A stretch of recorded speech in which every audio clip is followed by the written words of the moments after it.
I never imagined that Prince Marcus would orchestrate such an elaborate scheme to force me into breaking our engagement.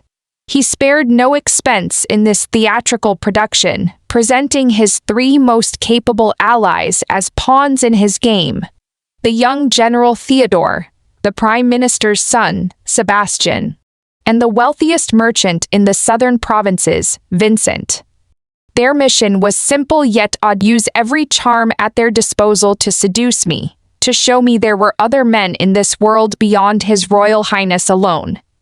When I first heard of this plan, my immediate reaction was, "Such good fortune exists."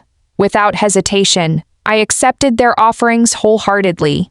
While the prince whispered sweet nothings with his delicate flower beneath the moonlight, I spent sleepless nights studying swordsmanship with the young general, both of us drenched in perspiration. As the prince staged misunderstandings with his beloved to earn my sympathy, I found myself lost in strategic games with the aloof son of the Prime Minister, my heart racing with each move. When the prince poured his heart out to his chosen one, expecting my jealousy, I had already loosened my robes in the company of the wealthy merchant, listening to his melodies on the lute. Eventually, the prince could no longer maintain his charade. Clutching a stack of detailed sketches drawn by his spies, he stormed into my residence with a face dark as thunderclouds, demanding to know if I could show some dignity and break off our engagement myself. Though the artwork was tastefully rendered, those who understood such things would recognize the intimate scenes depicted between myself and various prominent young men of the capital. "The shame you've brought upon me could reach the very throne room," the prince roared, his handsome features contorting like an abstract painting. "Lydia, if you have any decency left, you'll end this engagement yourself." I regarded this raging man with genuine bewilderment, then spoke with honest simplicity. "Firstly, we two have never had any engagement. Secondly, your betrothal was arranged with my elder sister, General Victoria, the defender of the realm." The prince's composure shattered completely. His anger knocked his ceremonial cap askew as he nearly choked on his own breath. You have no engagement with me." He stared at me as though I had spoken utter fantasy, pointing at my face with a trembling finger. "Then by what right have you been controlling my every move? Whenever a woman came within 3 feet of me, you'd charge at them like a rabid guard dog, even sending palace maids to work in the kitchens." I spread my hands with righteous confidence, "because I was watching over you for my sister's sake. A crown prince who lacks self-discipline brings ruin to the kingdom.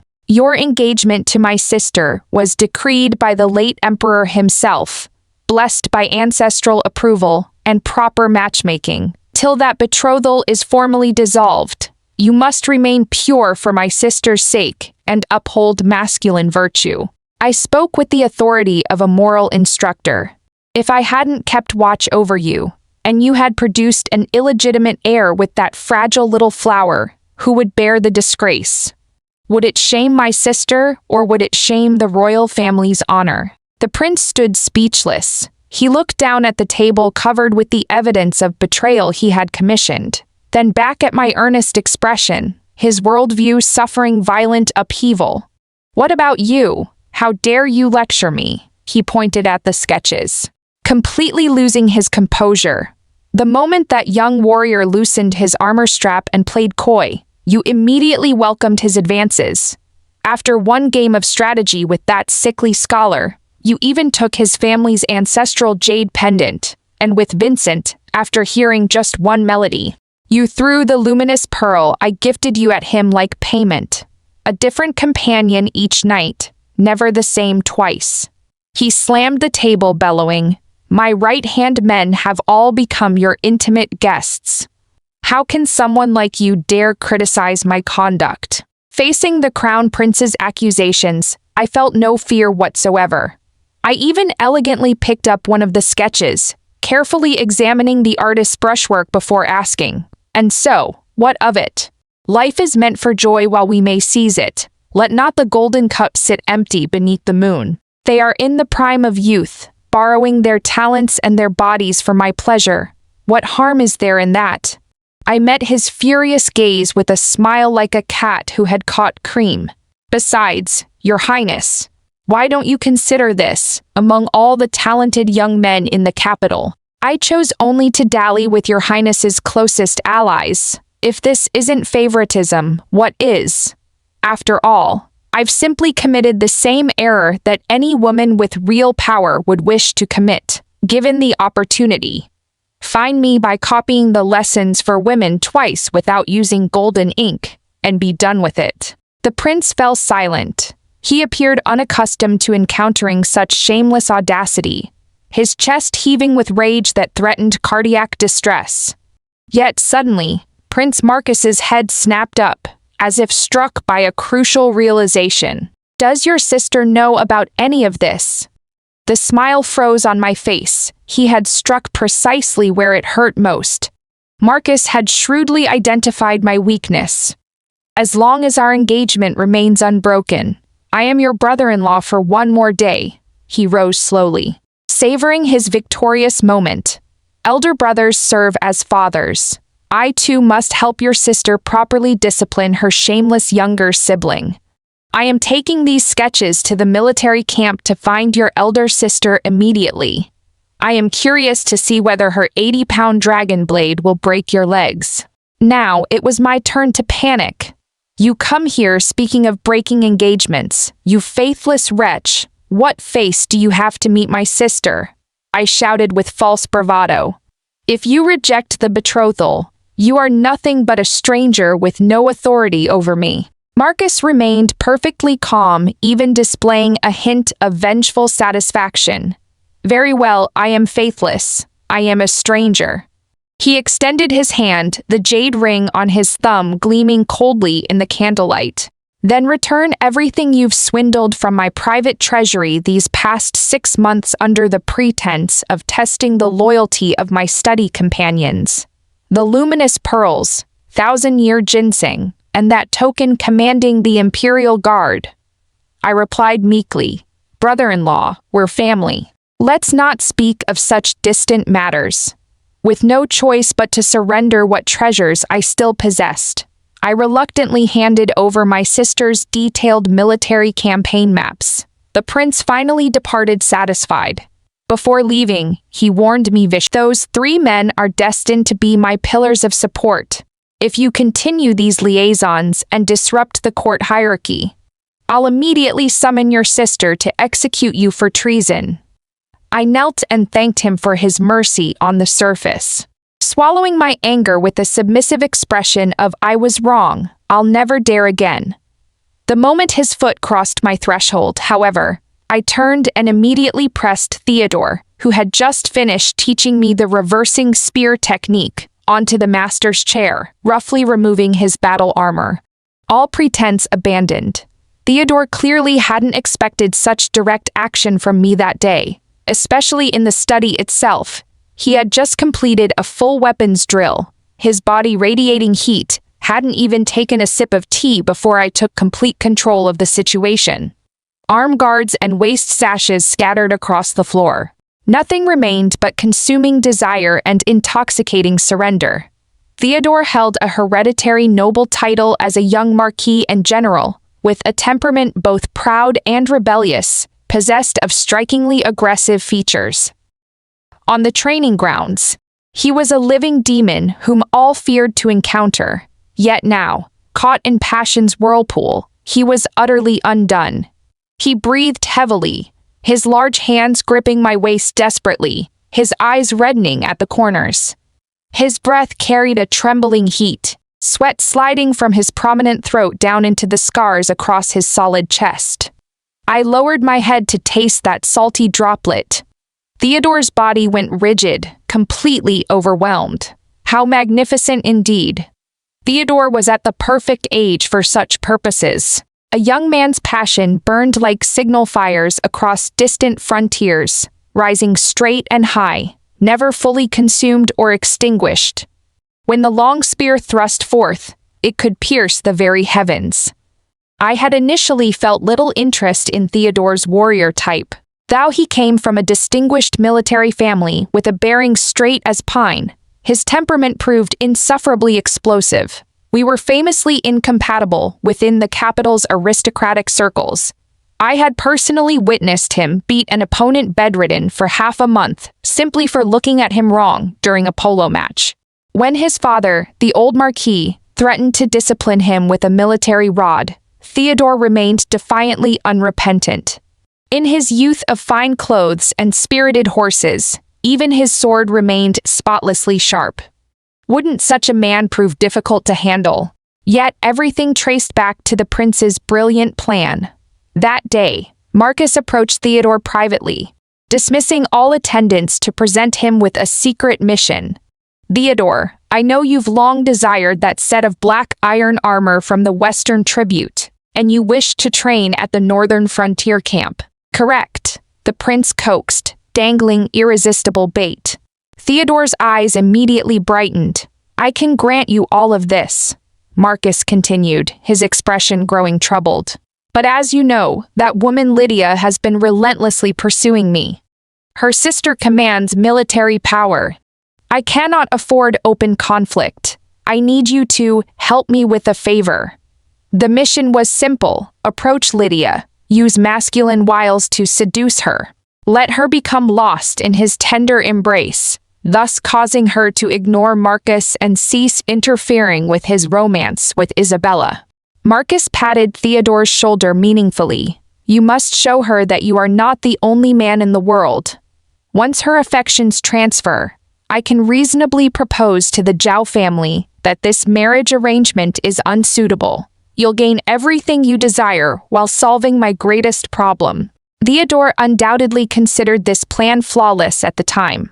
Conquering one woman seemed trivial for a young general who had conquered thousands on the battlefield. Thus, he boldly entered my private chambers. To complete his mission, Theodore had clearly spared no effort. Rather than his usual cold armor, he wore an ostentatious deep red robe with an elegantly scented sachet at his waist. I appraised him while he began his seduction attempt. A perfect match of interests. We both harbored hidden agendas as we tumbled onto that purple sandalwood bed. I had assumed him to be a seasoned lover. After all, his reputation as the capital's young devil was well known. Yet who could have predicted that this young marquis was completely inexperienced? His sensitivity left him helpless against any kind of teasing. The slightest touch of wandering fingertips could leave him tense throughout. So overwhelmed with desire, he wished to find a crack in the earth to hide within. During our intimate moments, I traced my finger along an old scar on his chest, a badge of honor from the northern frontier that he had boasted about for 3 full years. Unable to resist, I commented, "His Royal Highness's strategy isn't particularly impressive." Seeing him still catching his breath afterward, I smiled teasingly, gently patting Theodore's flushed cheek while looking down at him condescendingly. Impressive to look at but lacking substance. Far less endurance than your military campaigns. His pride had always been his defining trait. Such treatment and words felt like ultimate humiliation, causing his eyes to turn cold and furious, as if he might draw his blade the next moment. Yet after meeting my gaze for less than half a minute, Theodore's sharp expression softened, his handsome face flushing suspiciously red all the way to his neck. For some incomprehensible reason, Theodore forgot his original purpose entirely.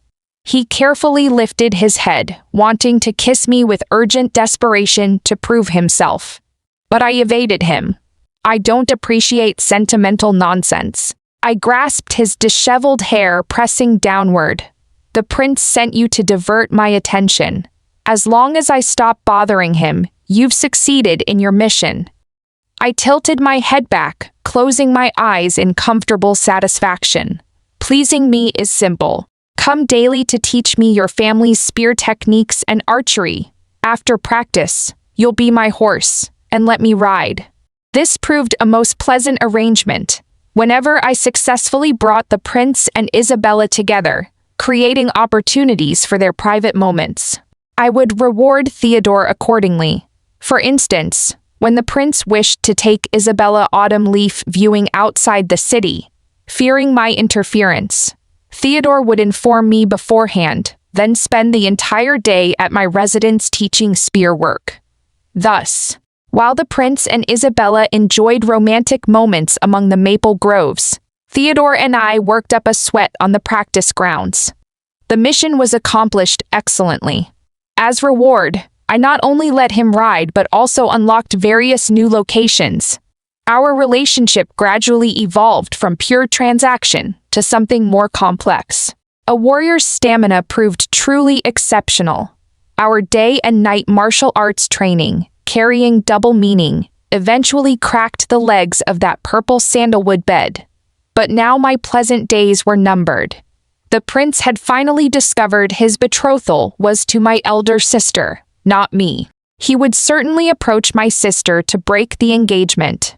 Given my sister's explosive temperament, she would likely beat the prince senseless, then agree to the dissolution. Everything would come to light. I could no longer enjoy such an excellent and free martial instructor. No one would serve as my mount anymore. Sigh. Founding Emperor above, please grant me 10 more handsome and martially gifted young men. Noticing my distraction, Theodore emerged from behind the screen wearing only a loose robe, his iron-cast muscle lines visible beneath the fabric, still dripping with water. He approached and swept me into his embrace with one arm, forcing me to sit on his solid thighs. What techniques are you pondering? He tried to kiss me, his voice low and rough with the coarse desire characteristic of warriors. What shall I teach you tomorrow? Mounted archery or close combat grappling? I avoided his lips. Tomorrow we're finished. I stood up, straightening my disheveled robes while calmly announcing, within these next few days, Marcus will completely understand the engagement situation, then righteously marry Isabella. Your mission is complete. You needn't scale my walls anymore. It wouldn't look proper if someone saw. Theodore froze. After days of enduring humiliation and selling his beauty to pave the prince's path, I expected him to celebrate joyfully, finally free from serving this wicked woman, able to claim his black iron armor and head to the northern frontier camp. Yet he stammered, "If I don't come, who will teach your archery? You haven't even mastered your terrible spear work, and you are already dismissing me." I was perplexed. Had you somehow developed feelings during our training sessions? I dismissed him casually. Tomorrow I'll find an instructor at the Martial Academy. If that fails, I'll request personnel from the War Department. Suddenly he exploded in rage. I've taught you for so long. Those War Department incompetents aren't worthy to carry my boots. How could they possibly instruct you? Theodore gripped my wrist, his fury matching his strength, seeming ready to crush my bones. He forced out each word through gritted teeth. Have you set your sights on another warrior, that new martial arts champion? This proud young general had truly lost all reason. In his madness, he even dared voice such threats. Lydia, if you dare do such a thing, I'll tell my father and the prince that you've shared my bed all this time without offering me any proper status. You've completely destroyed my virtue. I was speechless. For a moment, I broke out in cold sweat. This script was all wrong. Young Marquis, shouldn't you be celebrating joyfully, taking the prince's rewards to pursue your bright future? How could you be demanding proper status instead? Impossible to drive away. Moreover, joking about tattling was one thing, but threatening to involve parents was quite another, especially when the parent in question was my sister's superior and mortal enemy. Fury rose from my heart. I angrily confronted him. What kind of status do you want? You can't possibly expect to marry into our house as my consort. At these words, Theodore's rage suddenly crystallized. His entire body stiffened, expression blank. Yet instantly his face and ears turned completely red. You, Theodore's chest heaved violently, his voice cracking. You are willing to accept me into your household. I was stunned. Would you actually agree to that? Hearing my counter question, this battlefield killer, who never blinked when taking lives, pressed his lips together, struggling to suppress his rising smile while adopting a reluctant expression. Yet his answer came without hesitation. It wouldn't be impossible, as long as you dismiss all the others. I fell silent. This fellow's mind had been completely scrambled. Had he forgotten he came here for black iron armor and the northern frontier camp, willing to endure humiliation for those goals? Theodore, wake up. Your dreams should be of vast horizons, not the 3-foot space of my bedchamber. Seeing my prolonged silence, Theodore grew suspicious, cold light flashing in his eyes. What? You are unwilling. His handsome face darkened again, hand moving to where his sword hilt would rest. If you won't accept me, then whom do you want? Marcus loves Isabella to death. Even after breaking the engagement, he'll never spare you a glance. Could it be that smooth-talking fox from the Sebastian family? The thought of that person made Theodore ready to draw his blade immediately. He suddenly gripped my wrist tighter, cursing loudly. You clearly said my stamina was the best, that you most enjoyed sparring with me. How could that weakling compare to me? He'd probably be gasping after 2 moves. I remained speechless. I had initially explained these were strategic maneuvers, that we were merely using each other as tools. Now you refuse to stop, yet won't let me find other companions, founding Emperor above. How did it come to this? Seeing fate's wheels spinning without direction, while the sword suspended over my head threatened to fall, I desperately softened my expression. Of course, I still prefer you most. I smiled warmly, employing delaying tactics. But you know my sister. She is very particular about matching social status. Taking you into the household is a major matter that might even alert His Majesty. I must certainly discuss this with my sister first. I leaned close, whispering in his ear like a tempting spirit. My sister has a massive campaign sand table in her study. Quite fascinating, offering a bird's-eye view of the entire frontier terrain. Good little mount. Have you ever tried being taken while studying military formations? Theodore fell silent. How could he possibly have tried such things? Throughout these days, he had only managed to crack my purple sandalwood bed. He'd never dared imagine proper locations. My smile deepened as I gently caressed his angular face, my voice growing husky and seductive. Would you like to visit the study with me? There is a set of spare light armor there. You can change into it. Then I'll personally remove it piece by piece, like a victorious general retiring from service. Theodore proved no match for me whatsoever. He was merely an innocent warrior. He turned his head away in embarrassment, refusing to let me see his expression, yet seemed ready to emit steam from his head.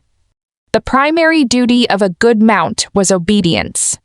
All right, the young wolf muttered. I'll change armor, then follow you to the study. I fled in embroidered shoes at full speed, not even taking silver notes, carrying only a jade pendant I had once acquired from Sebastian. Eventually, I hired an inconspicuous carriage and rushed directly to a shop under the house control, using the shopkeeper's carrier pigeons to send an urgent message. Sister, I wrote shamelessly on the paper. Could you have your adjutant come pay the carriage fare at the city gate? I left home in haste and forgot my money pouch. My sister Victoria was the kingdom's only non-royal female general and pillar of the state. She was the family's hope. Decisive in battle, swift and efficient, utterly reliable. She was simply too busy, so busy that even family letters could only contain precious few words. When the old Marquis asked if she could marry the prince to unite their families, she replied, acceptable. When Isabella tearfully wrote begging her to surrender the prince, she agreed. When the prince asked if she could write more than single words instead of treating correspondence like official documents, she replied, acknowledged. and I asked if she could send someone to help pay my carriage fare. The pigeon returned carrying a small bamboo tube containing a note written with forceful strokes radiating lethal intent. Wait there. After eliminating these bandits, returning to deal with you personally. I was confused. Wait a moment. Wasn't she supposed to economize on words? How had she written 2 full lines? Something seemed amiss. I cautiously sent another message. Sister, aren't you overwhelmed with military duties? How do you have time to come beat me personally? Let your adjutant handle it. Soon the pigeon fled back as if escaping for its life, carrying a note, because you are worth it. I fell silent again. I wrote back with internal struggle. May I at least know what I've done wrong? This was all diplomatic work for our family's future. This time my sister didn't even use the pigeon. Half an hour later, a squadron of black armored cavalry surrounded my carriage. Their leader was none other than the allegedly smooth-talking and delicate current Prime Minister's son, Sebastian. He sat atop his magnificent steed, dressed in official robes, yet emanating a spine-chilling aura. Sebastian smiled gently, like spring breeze across skin. Yet I felt as if plunged into an icy abyss. Miss Lydia. Sebastian didn't even dismount, looking down at me with warm tones that masked poison-tipped soft blades. Your sister asked me to inform you that young Master Theodore approached her seeking marriage, claiming you carry his child. She had no idea she was about to become an aunt, with a nephew in your belly. I was speechless. Disaster had truly struck. Don't ask. And the answer is, no pregnancy occurred, but activities certainly did. Theodore, that loose-lipped fool, had actually dared fabricate such lies to force marriage. This was treasonous deception. Sebastian gently escorted me to one of his private estates in the suburbs, nominally to help me avoid the storm. This was essentially house arrest. In the study, I kept my head lowered, staring at the pearls on my shoe tips. Being utterly obedient. I am sorry, Master Sebastian, Sir Sebastian. I didn't mean to toy with you. Please forgive me. I'll never dare again. I haven't even memorized your governance essays properly. Sebastian stood by the window trimming an orchid. His hands were elegant and pale, with distinct knuckles capable of governing the kingdom with a brush, yet holding pruning shears made me feel he was cutting my throat instead. Sebastian rarely lost composure like this. He was a true genius literate at 3, composing poetry at 7, achieving top honors at 15. The dream lover of countless capital maidens, truly an unreachable ideal. He always maintained an air of strategic mastery and detached tranquility, as if all worldly matters were pieces on his chessboard. Faced with my apology, Sebastian snipped off a blooming orchid with a sharp click. He turned, expressionless, his narrow phoenix eyes containing distance and coldness. Yet when they focused on me, storms raged beneath the calm surface. An apology, Sebastian replied with an indifferent expression and cold voice, thin lips curling slightly with mockery. Then what? Thinking to settle everything with that, I remained silent. What else could there be? I had merely used him to learn imperial strategy and political maneuvering, borrowing his beauty to comfort my loneliness. You surely wouldn't kill me over this. Just as these thoughts reached my lips, my peripheral vision caught sight of a ruler displayed on the bookshelf part of our former entertainment, and the tool he used to discipline my incorrect recitations. Master Sebastian, I truly know my error. I immediately swallowed my honest thoughts, humbly pleading instead. I genuinely admired your brilliance, pure intellectual attraction, love at first sight. I simply couldn't resist. Please forgive me for my sincere devotion. Sebastian didn't respond. He simply withdrew a jade pendant from his sleeve, matching the one in my pocket, part of a pair from the Sebastian family's ancestral treasures, only passed to the family matriarch. That day, when the prince had written sickeningly sweet poetry for Isabella, fearing my displeasure, He had instructed Sebastian to appease me. Sebastian's appeasement gift was this jade piece: sincere devotion, intellectual attraction. Sebastian laughed coldly, placing the jade on the table with a clear ringing sound. He produced a copy of The Art of War I had left at his residence, opening to a page containing a bookmark. The bookmark depicted a proud little fox with a line of small characters. "The old fox is too difficult. Today I'll yield 3 points. But when my skills are perfected, I'll make him taste being manipulated." This was my handwriting, drunken boasts written in his embrace. Sebastian held up this bookmark, interrogating me. "Then why the sudden change of heart? Weren't you going to manipulate me for life?" His tone was measured yet carried a calm madness that chilled me to the bone. "Is that brute Theodore your new target? You disappeared from the chess society to practice his so-called spear techniques with him. Does his spear work please you more than my chess games?" I fell silent again. This feeling of being caught red-handed with old accounts was unbearable. I thought quickly, pointing at the fox on the bookmark. "Master Sebastian, this is evidence that I was complimenting you.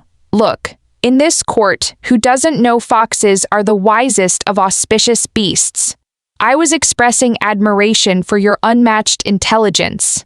Facts proved that against absolute intellectual dominance, there was no such thing as quick thinking, only futile struggling. After hearing my excuse, Sebastian's mockery deepened as he casually returned the bookmark to the book. He smiled, asking, "I see. Then let me ask something else. The prince promised me cabinet entry and policy participation upon success. When I helped divert the prince so you and Theodore could have private time, wasn't that completing part of our transaction?" I nodded vigorously. "Yes, you performed excellently. I was completely satisfied." Sebastian continued smiling, his orchid trimming shears clicking as they severed the main stem. "Then having completed my task, why didn't I receive my reward?" He advanced step by step, those usually seemingly affectionate peach blossom eyes now bottomlessly black. "You clearly promised that once you and Theodore worked up a sweat, reflecting on the practice ground, you'd visit my chess society that evening to deliver payment. I waited 3 days. Where were you?" I asked weakly. "Would you believe I forgot?" No, of course I wouldn't believe that. I had been drawing empty promises all along. I completely lost composure. I immediately flew into a small rage, and though under house arrest, I couldn't lose momentum. "You approached me first. I didn't hold a blade to your throat." I stood up, shouting loudly, feeling wronged like a cat whose tail had been stepped on. "Theodore is simple-minded and easily deceived. I admit I used his martial skills. But what about you, Sebastian? You have more schemes than a lotus root has holes. Could I actually deceive you? We were both making transactions, each taking what we needed fair and square. The prince offered you benefits, you helped him achieve his goals, and you enjoyed my friendship. Why are you demanding explanations now, even threatening me with that ruler?" Indeed, Sebastian had also approached me first. Under the prince's direction, Marcus's plan involved dual approaches. Theodore handled physical seduction while Sebastian managed intellectual crushing. "Sebastian," the prince had said, "though Lydia is foolish, she is inherently proud. Approach her, use your scholarship to make her feel ashamed of herself. Let her witness the poetic exchanges between Isabella and me, showing her that only Isabella suits me. Make her voluntarily break the engagement early." In return, the prince promised Sebastian complete authority over future political reforms, a fatal temptation for an ambitious strategist. Thus, this unreachable ideal, carrying the prince's imperial decree and my sister's military orders, sought me out. That day was actually my birthday. Fair-weather friends were celebrating aboard a pleasure boat. Having hired the capital's finest musicians and consumed dozens of jars of rice wine, When Sebastian called me to the bow for negotiations, I was drunk and swaying, my hairpins trembling, nearly stumbling into the moat. He stood before me in snow-white robes, pristine and untainted, coldly analyzing the prince's plan and how I might cooperate with him. Heavily intoxicated, I grabbed his sleeve to avoid falling, yet stared fixedly at him. "You resemble someone." Sebastian paused, brows slightly furrowed. Before he could ask, I giggled. Like the imperial dream I've never possessed, the negotiator found himself being flirted with instead. Sebastian, attacked by treasonous statements. He lowered his voice warningly. "Miss Lydia, watch your words." Yet I remained reckless, speaking slowly. "The prince's plan is stupid, but I can play along. However, I have one condition."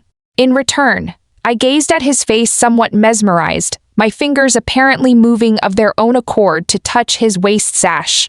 "I want you to teach me how to read memorials, how to control subordinates, how to manipulate this court from behind the scenes. Incidentally, teach me how to manipulate you."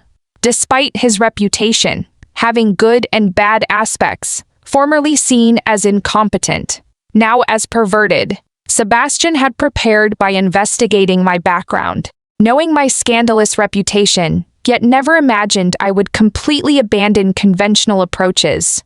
Though this transaction was utterly absurd, he eventually nodded agreement.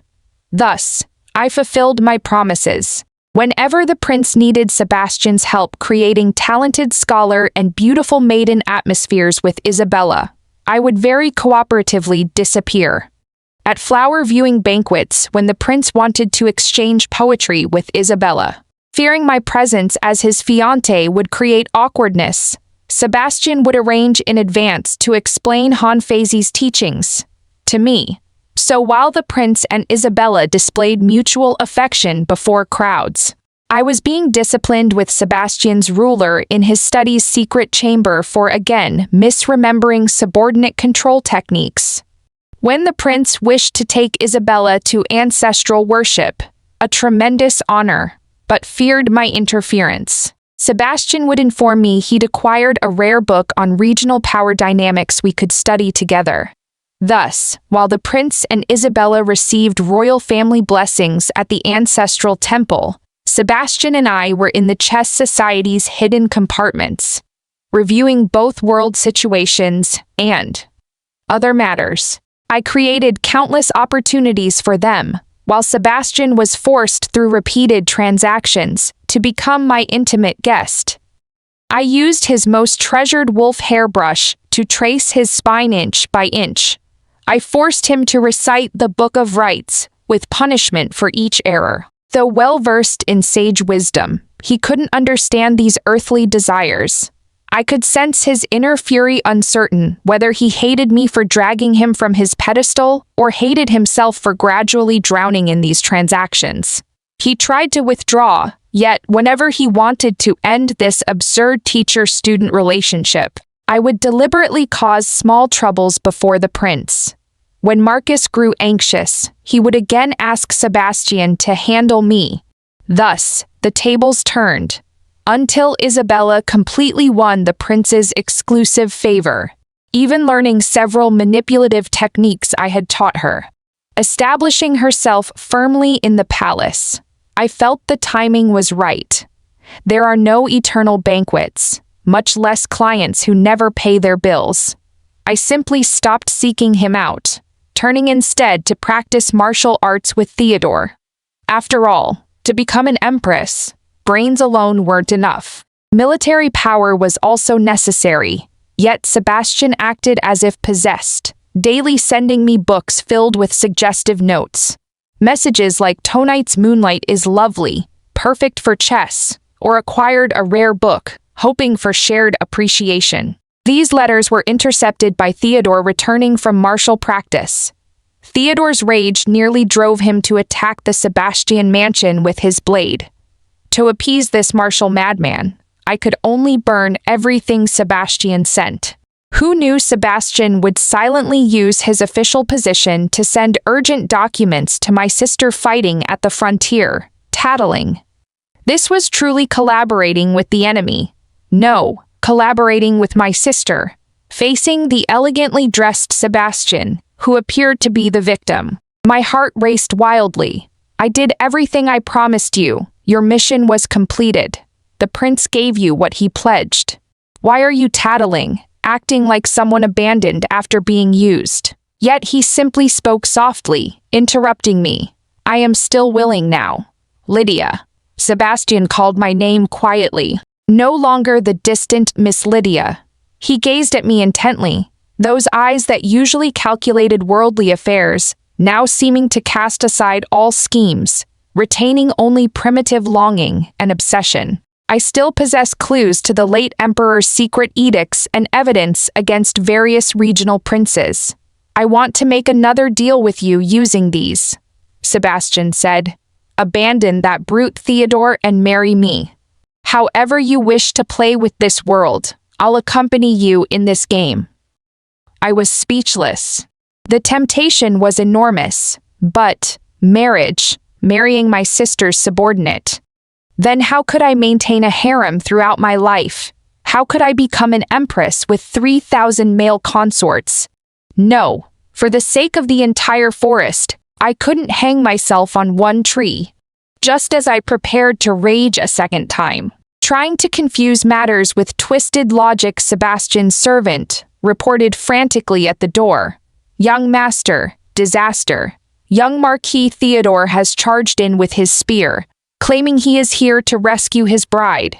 The hidden guards can barely restrain him. Sebastian's expression darkened. That brute. Taking advantage of Sebastian turning to retrieve his sword, I immediately employed familiar tactics. I claimed to be frightened and suffering abdominal pain, needing the privy. Once out of the study, I struck the maid's neck with a palm blow Theodore's teaching, then lifted my skirts and rushed toward the rear garden's dog hole. Don't laugh. Great individuals can bend when necessary. What shame is there in a future empress crawling through a dog hole? If not now, when? I escaped successfully, emerging covered in stray grass, diving directly into the capital's most luxurious entertainment district, the Golden Pavilion. This establishment belonged to the Vincent family. Vincent currently sat in the top floor's private room, playing a priceless ancient lute. He wore robes of flowing silk embroidered with golden thread, emanating an aura of I am wealthy, and I am expensive. Vincent appeared gentle as water, yet his eyes held pure mercantile shrewdness. Seeing my bedraggled appearance, he showed no surprise, not even pausing his music. Miss Lydia, today's styling is quite distinctive. Vincent smiled, his voice like pearls dropping on jade.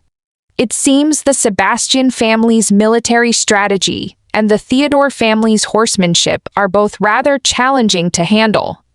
Without ceremony, I downed a cup of premium tea. Master Vincent, spare me the mockery. Lend me money and prepare a fast horse. I need to flee.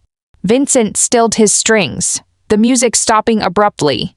He raised his eyes with a deep gaze. Flee. Without hearing my rendition of Phoenix seeks Phoenix, where would you go? Besides, that 500,000 silver taels you took from me last time, claiming it was for orphan relief, you actually used it to raise a private army, didn't you? I fell silent. How did this man know everything? Ours is a pure monetary relationship, I panicked. Vincent, don't forget. Originally, the prince asked you to use money to corrupt me, to make me witness true decadence and become so infatuated with you that I'd voluntarily break the engagement. I took your money, helped you distance the prince. You completed your mission, and we're even. Initially, Vincent represented the prince's final gambit. Vincent, Marcus had said, Lydia is greedy and lustful. Use the Vincent family's wealth to tempt her into indulging in extravagant living until she can't escape. A woman reeking of money doesn't deserve my crown princess position. When father sees her behavior, he'll naturally agree to my engagement withdrawal. The prince promised that upon success, the Vincent family would receive exclusive royal procurement contracts. Vincent readily agreed. Thus, he launched his monetary offensive against me. Today sending boxes of pearls, tomorrow presenting mansions. Yet I accepted everything, immediately selling items to invest all proceeds into my private military force. Shush. Vincent extended a finger to his lips. Lydia, I only let you think you were useful to make you happy. What are royal contracts? My family's wealth rivals nations. Whose positions can't I buy if I wanted? He rose, approaching me with a folding fan tilting up my chin. I gave you money, military funds, even weapons forging, because I wanted to see what kind of chaos you, as a woman, could create in this world. Moreover, he leaned closer, carrying pleasant sandalwood fragrance. When you become empress, I want to be the imperial consort. I want the national treasury's keys hanging only from my waist. Just as I began feeling touched, he changed direction. However, before you become empress, there is a small problem. The prince's people just brought word that he is going to General Victoria today to break the engagement. Then immediately hold a grand wedding with Isabella, requesting all major families to attend. Apparently, the prince is searching the entire city for you, insisting you must attend. He wants you to personally witness him marrying another, making you completely give up hope. I was incredulous. Marcus, that lunatic. He wanted me to attend his wedding. Was he dissatisfied with his hat's color being insufficiently vibrant? Yet at this moment, I couldn't avoid going. Rage rose from my heart, evil sprouting from my courage. Since 3 men had created this theatrical chaos, turning everything into complete disorder, I directly pulled a stack of banknotes from Vincent's sleeve, stuffing them into my bosom. Vincent, prepare the horse. I am going to the prince's residence. If Sebastian and Theodore pursue me, tell them I threw myself into the river. The prince's residence blazed with lanterns and decorations, radiating festive joy. Prince Marcus had just sent riders with the engagement dissolution papers to my sister's frontier military camp, without waiting for a reply. He eagerly wanted to perform wedding ceremonies with Isabella. Lovers finally united, the crown prince preparing for his wedding night. Then I arrived. I rode Vincent's prized Arabian horse, galloping wildly to the prince's residence gates. Still carrying a blind man's walking stick I'd appropriated en route, don't ask why. It added dramatic effect. I pounded frantically on the prince's gates until nearby guards began drawing blades. Marcus wore brilliant red wedding robes that enhanced his handsome appearance. Though his face was black as a pot bottom. Lydia, are you ill? Marcus ground his teeth, lowering his voice. Didn't I order you to reflect at home? What are you doing here? Isn't this embarrassing enough? I ignored him, using the walking stick to tap around on the grief-stricken expression. I am blind. I wept brokenly. Hearing of your highness's wedding, my heart shattered and I lost my sight overnight. I can see nothing, only wanting one last touch of your highness's face. Wedding guests gasped. The prince's wedding day with his former fiancée, blind from weeping at his gates. This was the century's greatest scandal in the capital. Marcus's face shifted from black to liver-colored. He had wanted me to attend to witness my jealous breakdown, satisfying his pitiful vanity. He never imagined I would stage such tragic theater. You, get inside. He feared family disgrace, only able to drag me indoors. Once in the wedding hall, I abandoned the act. I tossed aside the walking stick, producing an account book from my robes and slapping it on the table. Your Highness, I said with a beaming smile, since you are now married, we should settle our accounts. These past 6 months, helping you perform this charade cost me dearly. Theodore's training sessions caused injuries requiring expensive medicines, costing 50 taels. Sebastian's tutorials strained his mind and voice requiring throat-soothing teas costing 20 taels. Vincent's spending disrupted markets, causing psychological damages that are priceless. In total, Your Highness owes me a Best Supporting Actress award plus 1 million taels in service fees. Considering this joyous occasion, I'll give you a 20% discount, 800,000 taels. Pay up. Marcus was completely stunned. He looked at me, then at the pale-faced bride Isabella beside him, finally realizing a terrifying truth. You knew from the beginning. Obviously. I shrugged. Did you think all those eyes in the capital were blind? Your little schemes were transparent to even the stone lions at my gate. I played along purely for mutual benefit. Now the performance is over. Shouldn't you pay? Marcus trembled with rage throughout his body. He pointed at me, speechless for a long moment, before finally making some terrible resolution, forcing words through clenched teeth. Fine, I'll pay. He turned, retrieving an enormous chest from his private treasury, hurling it before me. Here is 1 million taels in banknotes. Take it and get out. I contentedly collected the payment and turned to leave. At the doorway, I faced the assembled guests with a brilliant smile. Incidentally, I forgot to tell everyone, His Royal Highness, steadfast in devotion and unwilling to disappoint Miss Isabella, and especially for my elder sister's happiness, voluntarily broke our engagement. Moreover, to compensate for the emotional trauma I suffered these past months, he graciously provided 1 million taels in silver. I waved the banknotes. Look everyone, how generous His Royal Highness is. The entire hall fell silent. Prince Marcus had already frothed at the mouth and fainted from rage. I cheerfully infiltrated my final safe house in the capital, a dilapidated Taoist temple. This was my ultimate emergency refuge. Without question, Theodore was waiting to ambush me in the temple. This fellow possessed a tracking hound's nose. He sat imperiously on the altar table. May the Jade Emperor forgive his disrespect. Black eyes locked onto me, filled with betrayed fury and undisguised accusation. Lydia, you are truly something. He laughed coldly. Playing me for so long, was it amusing? I slapped a stack of banknotes against his chest. Your service fee. The prince paid, everyone gets a share. Theodore didn't even glance at the money. He seized my wrist. I don't want money. I am asking if you'll still accept me into your household. Before I could answer, the temple's broken wooden door creaked open. Sebastian's figure appeared in the doorway. His white robes bore traces of dust, yet couldn't diminish his cold ethereal bearing. He held the bookmark with my little fox drawing, gaze calmly settling on my face. Lydia, you once said you'd manipulate me for life. Does that still hold true?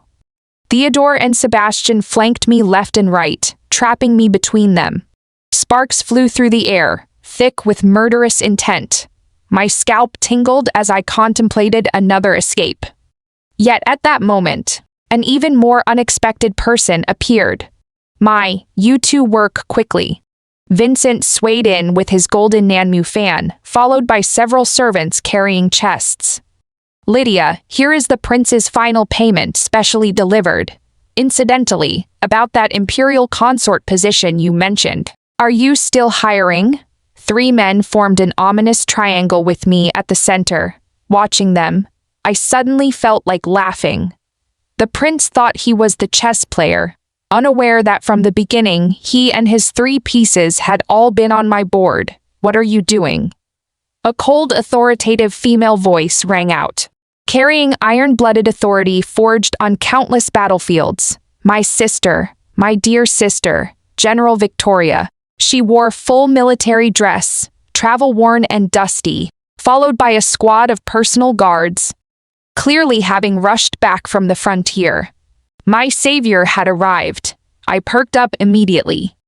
I took 1 step forward, about to rush to my sister's side and tearfully accuse, Sister, help me. All three want to become my consorts. But my sister raised her hand, stopping me. Her sharp gaze swept over the three men before settling on me, consorts. She suddenly laughed coldly. That laughter carrying a trace of approval I'd never heard before. Well done, Lydia. Complete silence fell. Even the crow on the roof dared not caw. Theodore's spear clattered to the ground. Sebastian crushed the bookmark in his grip. Vincent's smile froze as he nearly dropped his golden abacus. I asked weakly, Sister, are you serious? My sister sheathed her sword with a ringing sound. If the Victoria family daughter has incurred such romantic debts, then use this kingdom to repay them. She turned to look at me, her eyes holding both heartache for my lack of ambition and anticipation for the future. Lydia, don't just think about sleeping with men. Men slow your sword-drawing speed. But if they can become your swords, that is another matter entirely. What do you say? I looked at these three men with their varying expressions. Theodore's eyes blazed with fighting spirit, as if seeing a new battlefield. Sebastian's eyes flashed with mad calculation, the excitement of finding a worthy opponent. Vincent's eyes held the greedy gleam of spotting enormous business opportunities. I took a deep breath, picking up Theodore's spear, taking Sebastian's ruler, and finally pulling a gold ingot from Vincent's pocket. In that case, I displayed that smile belonging to a villainous supporting character. Then please, gentlemen, join me in revolution.